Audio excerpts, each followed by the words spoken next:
Good day, friends. My name is Pavel Steinmo, and now we will dive in the top news of exactly this day. The dispute and mutual summon of the ambassadors happened after the announcement of the Polish government's intention to extend restrictions on the import of Ukrainian grain in autumn.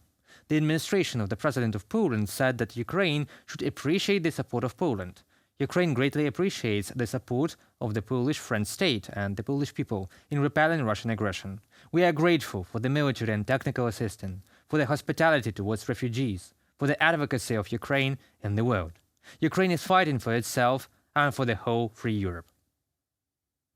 Poland and Ukraine are together in their union of the unbreakable. We are grateful for every zloty, shell or kind word, that for every woman and child whom the Polish people sheltered in their homes during the most terrible moments of our history. We are united for a common European history, millions of family and friendly ties, and a common goal: to destroy the Moscow monster that enrages on our freedom and yours. The Polish state and the Polish people have stood shoulder to shoulder with Ukrainians since the first minute of the just war against Russian darkness and Moscow's savagery. Thank you for everything. We remember who was the first to offer Ukraine a rifle and bread. The tensions of the Great War sometimes cause emotional actions and words, but in our family we are independent and can resolve any misunderstandings without any help. Alexei Danilov, Secretary of the National Security and Defense Council of Ukraine, on Twitter.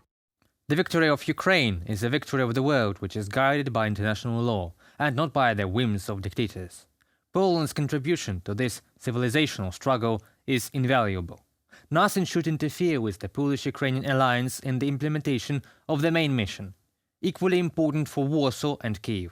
Ukraine, like no other, understands that Poland has its economic interests and cannot neglect the interest of its agricultural sector. The source of the problem is Russia's deliberate destruction of the traditional sales channel for Ukrainian grain.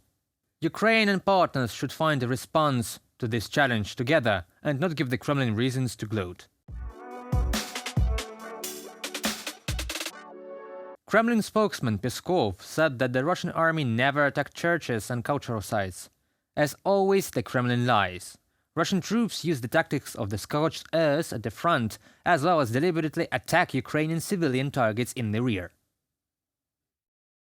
As of 26 of July 2023, UNESCO has verified damage to 274 sites since 24th of February 2022, 117 religious sites, 27 museums, 98 buildings of historical and or artistic interest, 19 monuments, 12 libraries, 1 archive building, UNESCO reports on their website.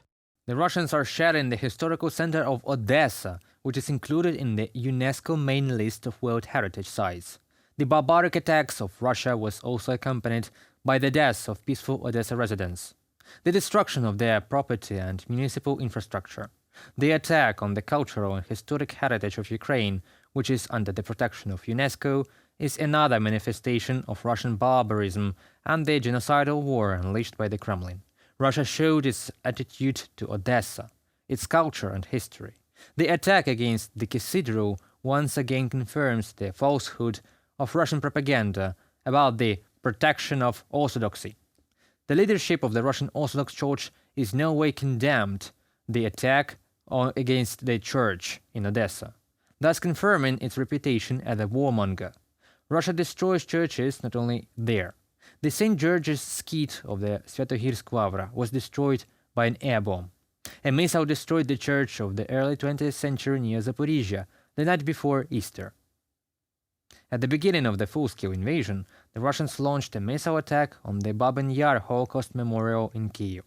The Russian Defense Ministry spokesman then said that the target could also be a synagogue in Uman. During the barbaric siege of Mariupol, the Russians shelled a mosque where almost 90 people, including children, were hiding, in particular citizens of Turkey. The fact of corruption are used to destroy the unity of Ukrainian society and reduce international support for Ukraine. For us, efficiency in the use of resources and the trust of partners is a matter of survival. Corruption as a phenomenon is ubiquitous. But like the rest of the world, Ukraine is fighting it. Ukraine has a sufficient number of anti-corruption bodies that systematically fight corruption. The scale of corruption in Ukraine is often exaggerated by some commentators. Frequently, those phenomena that are actually not corruption are called so. Russian propaganda uses information about it to systematically produce fake news about Ukraine. Civil society and the media of Ukraine have zero tolerance for corruption and fiercely follow any of its manifestations. Therefore, the facts of corruption in Ukraine cannot be concealed. The fight against Russian aggression, in a sense, is also a war against corruption. After all, Russia carries its corrupt practices to the occupied territories, which overshadow all the problems with corruption inherent in Ukraine and the rest of the civilized world. And corruption in Russia itself helps Ukraine. After all, according to documents, the second army of the world turned out to be not so powerful. Most of the equipment was stolen, reports were falsified, and this also affected the fact that we are still fighting against the Russian occupation. I would like to note that it is quite successful, considering the size of the countries, geographical, economic, and military. For now, that concludes our today's video. Thank you for watching and stay updated. Subscribe to our UATV English channel for more news from Ukraine. Your support is that really matters. Goodbye.